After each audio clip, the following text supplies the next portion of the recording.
En el mundo de los sensores y actuadores lo que tenemos es que el ordenador, las máquinas o unos dispositivos electrónicos son capaces de detectar lo que ocurre en el exterior, medirlo y luego en base a una información que se pasa al procesador, el procesador toma unas decisiones y actúa. Y luego entonces con sensores actuadores se actúa sobre el entorno.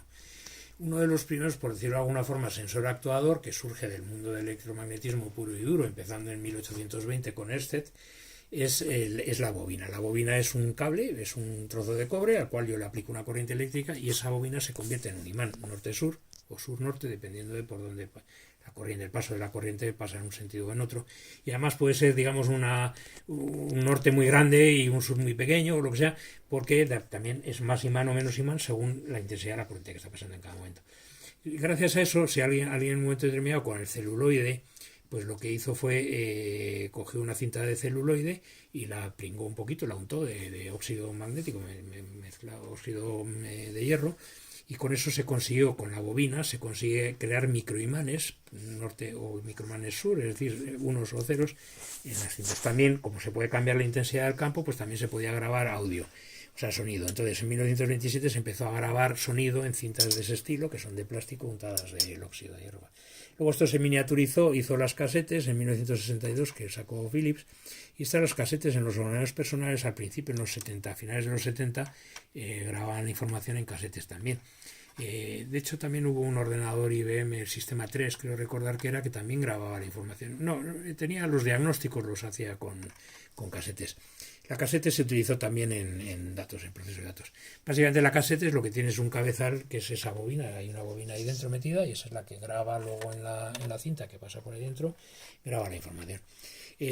Con el tiempo esto se hace con transistores, con el tiempo se van haciendo circuitos integrados y con eso permites más control, más posibilidades de grabar, hay más información, etcétera. Pero bueno, por ejemplo, si pensamos que en el 61 se inventa el diodo láser, se inventa el láser como tal, los militares no se sabía muy bien para qué usaba, los militares empezaron a decir que ellos quizá tendrían alguna aplicación y la NASA sobre todo dice, mira, hasta ahora hemos estado calculando la distancia de la Luna pero nunca la habíamos medido y con un láser sí lo podemos hacer porque enviamos el láser como si fuera el eco, ¿no? Como calculamos la distancia a la que están las tormentas, enviamos el sonido y vemos cuánto tarda, enviamos el láser y vemos a ver cuánto tarda en volver. Entonces con eso podemos medir. En el año 61 se inventa esto, en el 62 se inventó el diodo láser, que también es una consecuencia de la tecnología de semiconductores. De esa forma, en este cabezal, que es un cabezal de un CD, en ese pequeño aparato de bronce, pues con eso es el emisor de rayos láser que capta la información grabada en el disco y también es capaz de grabar en el propio disco calentando el aluminio que hay. Es un poco como aquello que hacíamos con una lupa y las hojas, que calentábamos, concentrábamos el sol en un punto concreto y entonces se quemaba eso. Pues esto concentra con una lente, se concentra la intensidad de los fotones, se concentra en un solo punto y se calienta tanto el aluminio que se crea un agujerillo, ¿no? Con esto se consiguen hacer, por ejemplo, reproductores de discos, puedes aquí meter música, estos son unos minidisc. Pero luego también, por ejemplo, en este caso esta bola, que es un ratón, ya como la trackball, esta bola gira y lo que hace es, al girar, gira dos ruedas, que vemos ahí, una rueda y otra rueda. Entonces, al girar estas ruedas tienen un pequeño dentado y aquí lo que tenemos es un emisor, estamos hablando de sensores actuales, lo que tenemos es un emisor de luz, esto del diodo láser, y un receptor de luz. Entonces, es como las puertas de ascensores que se abren o se cierran según pasa. Entonces, esto lo que va haciendo es contando el número de pasitos que va dando, el número de giros que hace, a base de contar el número de pasos, interrupciones de pasos, pasa, interrumpe, paso, interrumpe, etcétera, ¿no? Y con eso es capaz de medir los avances en X y en Y, ¿no? De la misma forma, tenemos ya al final las cámaras, que gracias ahora lo veremos dentro de un segundín, las cámaras de tal, aquí tenemos la cámara de CCD, la cámara de vídeo, digamos, más vendida del mundo, que es la del ratón óptico, que permite detectar los movimientos que se hacen sobre el papel. En lo que son los sensores actuales, esto básicamente es un sensor, no es como consecuencia del circuito integrado que se inventa en el 58, pero se perfecciona gracias al CMOS en el 69, se inventa también en el 69 el CCD. El CCD es ese circuito integrado que estábamos viendo ahí. Si nos fijamos en otro circuito integrado que teníamos por aquí, por ejemplo, que son esos, ¿vale? Ese es un microprocesador o es una memoria y esto es un captador, es decir, todos los elementos electrónicos que hay ahí dentro en esa plaquita de silicio de 8 por 8 milímetros más o menos, lo que hacen es captar una imagen. A lo mejor pues tiene, estos primeros pues tenían a lo mejor 100 píxeles por 100 píxeles, es decir, 10.000 píxeles, ¿no? Básicamente las cámaras CCD es un circuito integrado con una serie de circuitos accesorios para tomar la imagen y tal cual. El CCD tenía el inconveniente de que en el año 69 tenía la ventaja de que era mucho más pequeño que las cámaras de tubo electrónico y tal, pero sin embargo tenía el problema que necesitaba mucha circuitería auxiliar. Y luego esto se le ponen determinados, si tú a esto le pones determinadas ópticas y cosas de esas que pueden ir aquí, y a lo mejor para mayor comodidad una pantalla LCD, pues tú lo que tomas por el sensor LCD, el sensor CCD, lo puedes representar en la pantalla, y tenemos esta cámara que es de principios de los 90, que está en el Museo de Ciencias de Tokio, que te permite, pues es una cámara de fotos, una de las primeras cámaras de fotos. Y luego aquí lo que vemos es también la miniaturización de todo, desde la óptica, que se hace más pequeña, y la pantalla, que bueno, que si es más pequeña pues tampoco te conviene que sea muy pequeña, ¿no?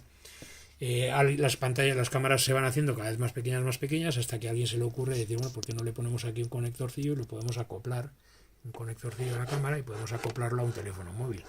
Y entonces con esto se consigue la transmisión. Pero vamos, básicamente estábamos en que las cámaras tenían entonces muchísimos circuitos, y esto es una cámara de vídeo que capta con esta información. Las cámaras tenían una cierta óptica, el sensor iría allí, que es un circuito integrado, y luego tienen toda esta circuitería. Esta es una de las primeras cámaras utilizada para propósitos científicos.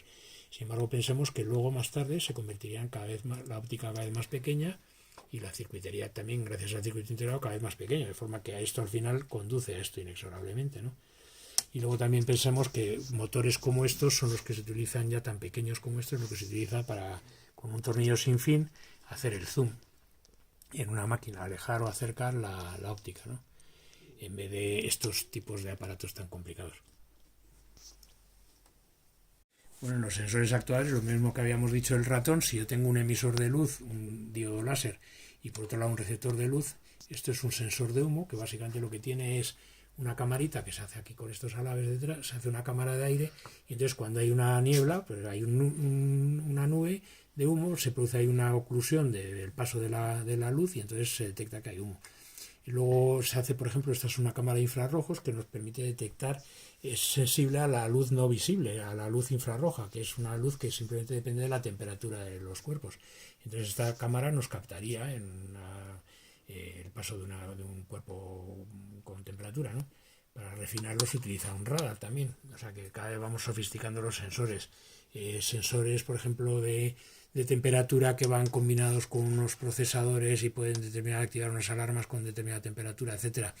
Esto es un emisor láser que lo que permite es capturar por rebote, capturar la información contenida en un código de barras. Donde está blanco refleja y el negro absorbe, sin embargo, todo. Entonces, código de barras blancas y negras, pues produce una cosa capaz de ser leída por este aparato. Los GPS también, sensores de la información que nos viene de una serie de satélites que contienen las coordenadas donde estamos.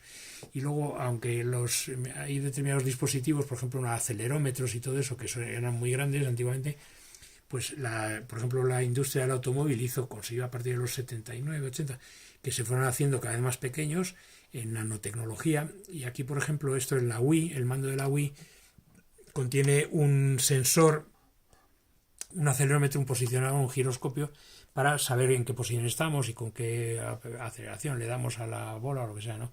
Y luego también el circuito integrado lo que interviene es en poder hacer la disminución de los discos duros, que es una forma, es un disco recubierto de óxido, pues igual que las casetes y tal, igual con una cabeza, que es como la plaza de toros. Entonces con la cabeza me puedo situar en cualquiera de las filas. Y luego esto se va miniaturizando hasta que obtenemos el disco duro. Esto a lo mejor es un disco de 5 megas, y sin embargo a lo mejor esto es un disco de 1 tera, es decir, de 200.000 veces más que esto, ¿no?